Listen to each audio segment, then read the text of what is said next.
Good morning guys. आज चाहिँ म यो हाँडीमा मटन करी पकाउँछु। माटोको हाँडीमा के कस्तो हुन्छ हेर्दै जानुहोस् होला। र यहाँ चाहिँ छ मटन। यहाँ चाहिँ अलरेडी मैले प्याज, टमाटर, एउटा लसुन र यो हरियो खोर्सानी काटिरहेको छु। यसमा हाल्नुको लागि मटर, काँचो मटर, यसलाई हावा टाइट गर्नुको लागि आँटा अलरेडी बनाइरहेको छु। र यहाँ चाहिँ छ मसला पिनिरहेको छु र गरम मसलामा हाल्ने।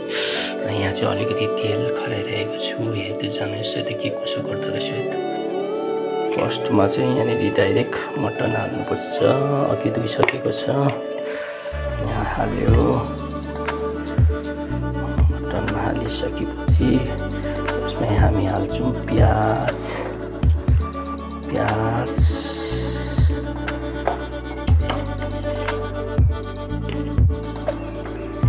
टमाटर र यो खोर्सानी हाल्नुपर्छ। हालिसकेपछि चाहिँ यसमा हामी केही पिनेको मसला हाल्नुपर्छ। यसमा पिनेको मसला हालिसकेपछि चाहिँ यसमा मटन मसला हाल्यो। अनि यसमा गरम मसला पनि हाल्नुपर्यो। गोटेको पिनेको हुन्छ रेडिमेड। अनि यसमा मिसाउनुको लागि यसमा हल्दी पनि अलिकति हालिदियो।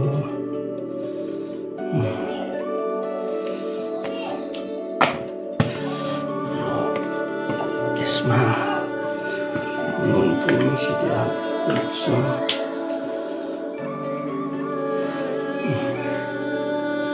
नुन पनि हालिदियो। नुन हालिसकेपछि हाल्नु पर्यो हामीले यसमा हाल्ने मटर पनि यसमै हालिदियो।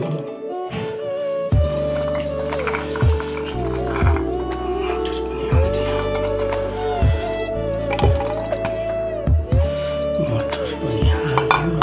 मटर हालेपछि यसमा निम्बु, आधा निम्बु मात्र हाल्नुपर्छ।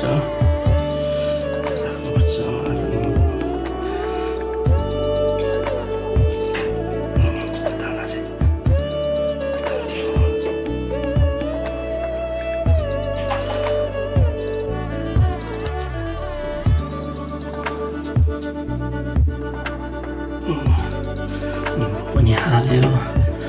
अब यो तेजपत्ता र तेल चाहिँ खराइरहेको तेल पनि यसमा अलिकति हाल्यो।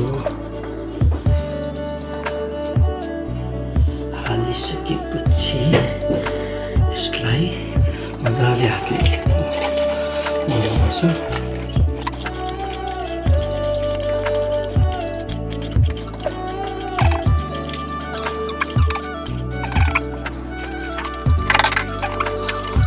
यो लसुनलाई चाहिँ बिचबाट हाल्नुपर्छ है। लसुनलाई बिचबाट हालिसकेपछि चाहिँ यसलाई ढकनी गऱ्यो। ढकनीमा चाहिँ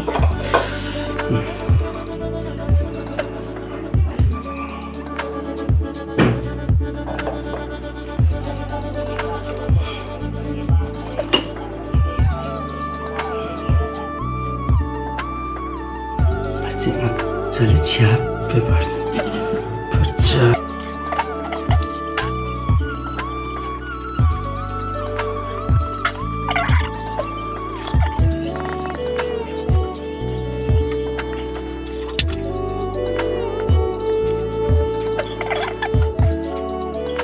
मैले सबैतिर लिपेर पनि मैले चुलामा बसाइसकेको छु ग्यासमा। र यसलाई चाहिँ अब सानो आँच गरेर चाहिँ झन्डै 1 घन्टा जस्तो छोडिदिनुपर्छ।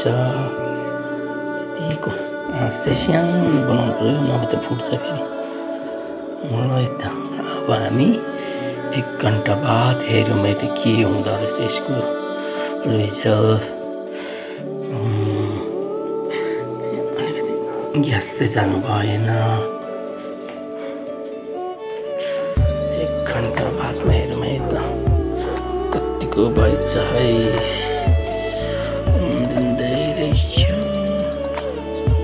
अलिकति ग्यास गएछ नि हो। जाँदा त केही हुँदैन। 15 मिनट भइसक्यो। अब 1 घन्टा बाद खोल्नुपर्छ। ग्यास चाहिँ सानो बनाउनुपर्छ। 1 घन्टा 45 मिनट भयो।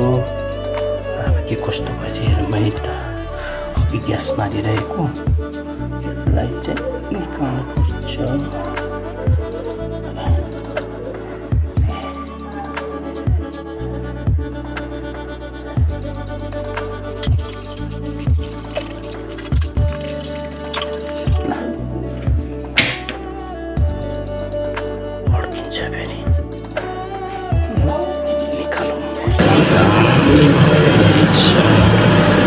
यसमा अलिकति रस हालेर चाहिँ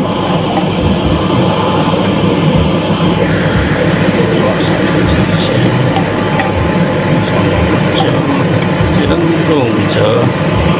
यसमा चाहिँ एकछिन रस हालेर चाहिँ एकछिन बसाउनुपर्छ। चलाएरै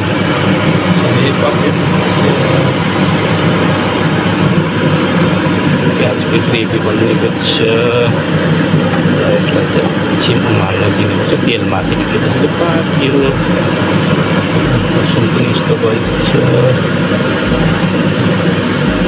मासु पनि लेप्टे भइहालेको छ है। हर्दी पनि पाकेको छ।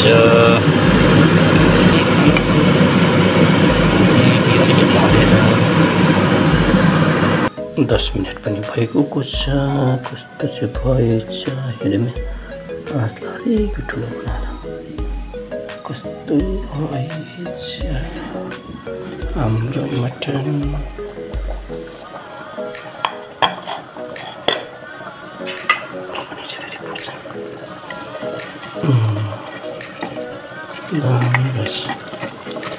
बास्ना पनि राम्रो पाकेछ।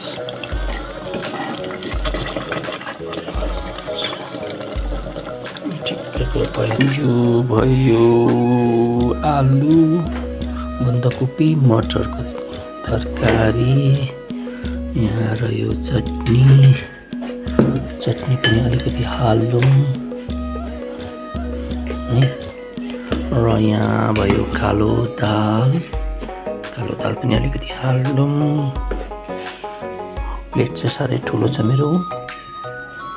यहाँ रह्यो खसीको मासु अघिको पकाएको। एउटा हड्डी मात्रै खान्छु। यो हड्डी र यो एउटा छाला अलिकति ग्रेभी। लु अब खाए ल। Like and subscribe.